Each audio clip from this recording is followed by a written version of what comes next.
Bonjour, c'est M. Bishoy Gamal, votre professeur de deuxième préparatoire de sciences. Ça, c'est le leçon numéro 3. Premièrement, cette leçon-là s'appelle les principaux groupes du tableau périodique moderne. On va prendre le tableau périodique moderne, on va voir qu'il y a plusieurs groupes. On commence par le groupe 1A. Le groupe 1A s'appelle le groupe des métaux alcalins. Pourquoi on le nomme le groupe de métaux alcalins? Parce que c'est un métal. On peut prendre un exemple de sodium. Faites la répartition de sodium. Le sodium, 11 électrons. Comment on va faire la répartition? C'est de 8, 1. Donc, il a un seul électron dans sa couche externe. Il peut le perdre en se transformant en ion positif. Donc, c'est un métal. La même chose sur le lithium et le potassium. Tous, ils ont des métaux, un seul électron dans leur couche externe. Ils sont des métaux. Métaux très actifs. Maintenant, pourquoi ils sont alcalins? Parce que leur oxyde des métaux, leur oxyde, c'est un oxyde basique qui se dissout dans l'eau, donne un hydroxyde alcalin.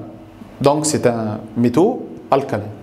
Le lithium, le sodium, le potassium jusqu'au césium sont des métaux alcalins. Si on va prendre les caractéristiques des métaux, on sait que la force d'attraction de lithium vers le césium, elle augmente ou elle diminue, elle va diminuer. Pourquoi elle diminue? Parce que le lithium, c'est 2 couches d'énergie, le sodium, 3 couches d'énergie, le potassium, 4 couches d'énergie, etc. jusqu'au césium, qui est le métal le plus fort.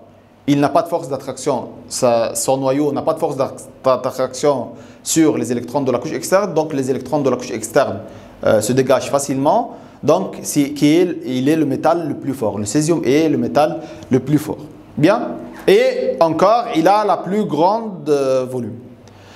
Après ça, ce sont des métaux très actifs. C'est pour cela qu'on les garde sous le kérosène. On les garde sous le kérosène pour éliminer la couche d'air qui se trouve sur le kérosène et les métaux alcalins qui se trouvent sous le kérosène. Donc, les métaux alcalins ne vont pas faire une réaction avec l'air parce qu'ils sont des métaux très actifs. Sauf le lithium. Donc, tous les métaux alcalins sont mis sous le kérosène, sauf seulement le lithium qui a une très petite masse volumique qui est mis sous le paraffine pour ne pas flotter sur sa surface. Pour les réactions, leur réaction est très forte. On peut dire par exemple la réaction du sodium avec l'eau. Le sodium, il réagit avec l'eau très fortement, donnant de l'hydrogène. L'hydrogène, il sort l'hydrogène, il se dégage avec une explosion forte en laissant le NaOH, l'hydroxyde de sodium, qui est un hydroxyde alcalin, dans le bassin. Comme ça, c'est terminé pour le groupe 1A. On va faire maintenant le groupe 7A. Le groupe 7A s'appelle les halogènes.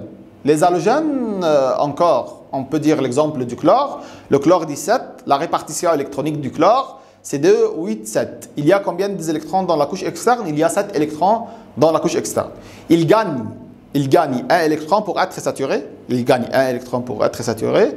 Donc, il va devenir Cl-1. C'est pour cela qu'ils sont des non-métaux très actifs. Non-métaux très actifs. Comme encore, et pourquoi encore on les nomme? Ça, c'est très bien. Pourquoi encore on le nomme halogène? Parce qu'ils réagissent avec les métaux alcalins. Par exemple, le chlore, ils réagissent avec le sodium, donnant des sels. Le chlore réagissent avec le potassium, donnant chlorure de potassium, ainsi de suite. Yani, le chlore, il réagit avec le sodium, donne le chlorure de sodium qui est sel de cuisine, et le chlore, il réagit avec le potassium, donne le KCl, le chlorure de potassium, qui est un sel encore. Pourquoi on le nomme halogène? Parce qu'ils réagissent avec les métaux, donnant des sels. Bien. On peut dire pour l'état.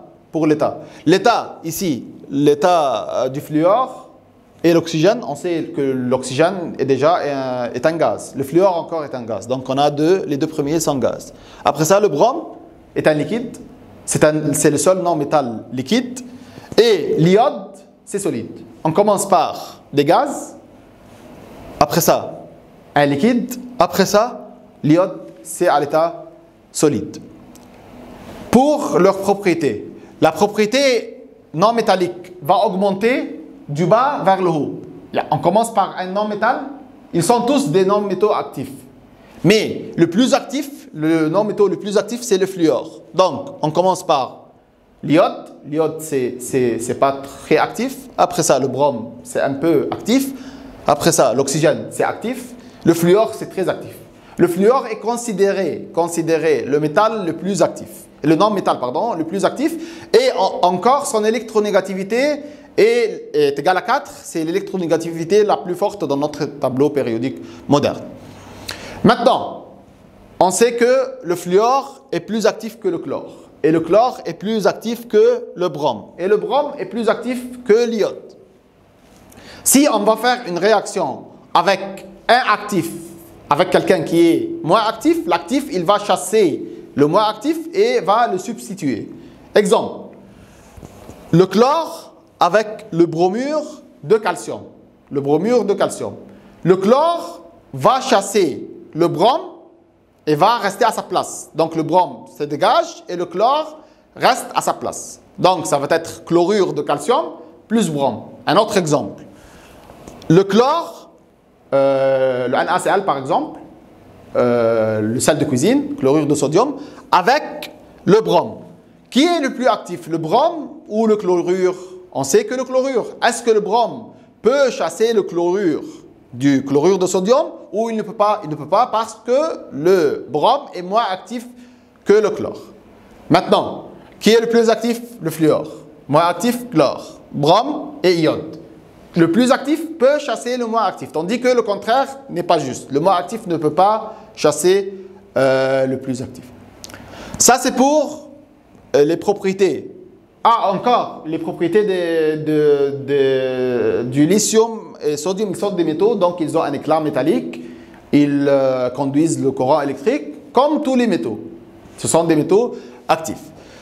Pour les utilisations, on a terminé maintenant les gaz halogènes et les métaux alcalins. On va faire les utilisations de quelques métaux dans notre programme. On peut dire par exemple le sodium. Le sodium liquéfié est utilisé dans les réacteurs nucléaires. Pourquoi? Dans les réacteurs nucléaires, il y a des réactions chimiques, réactions nucléaires très fortes, avec une très grande énergie calorifique. Cette énergie calorifique est transmise dans tout le réacteur nucléaire. Et autour du réacteur nucléaire, ça se trouve le sodium liquéfié. Ce sodium liquéfié-là, il conduit très très bien la chaleur vers l'eau. L'eau va s'évaporiser et elle va tourner les engins, les turbines, et les turbines vont nous donner de l'électricité. Donc le sodium est utilisé dans le réacteur nucléaire parce que le sodium a une très bonne capacité ou conductibilité thermique. Il conduit la chaleur très très bien. Donc il est utilisé dans les réacteurs nucléaires.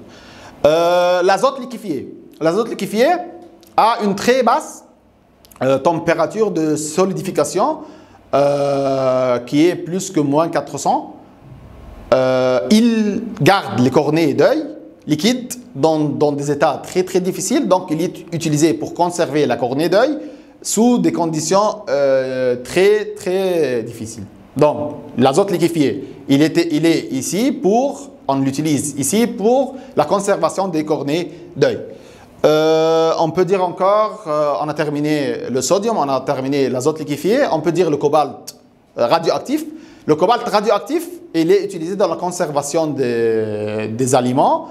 En plus, le silicium. Le silicium est un semi-conducteur, semi-métaux, on peut dire encore métalloïde.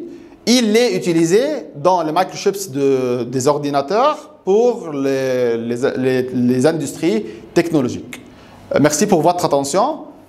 J'espère que vous avez compris cette leçon.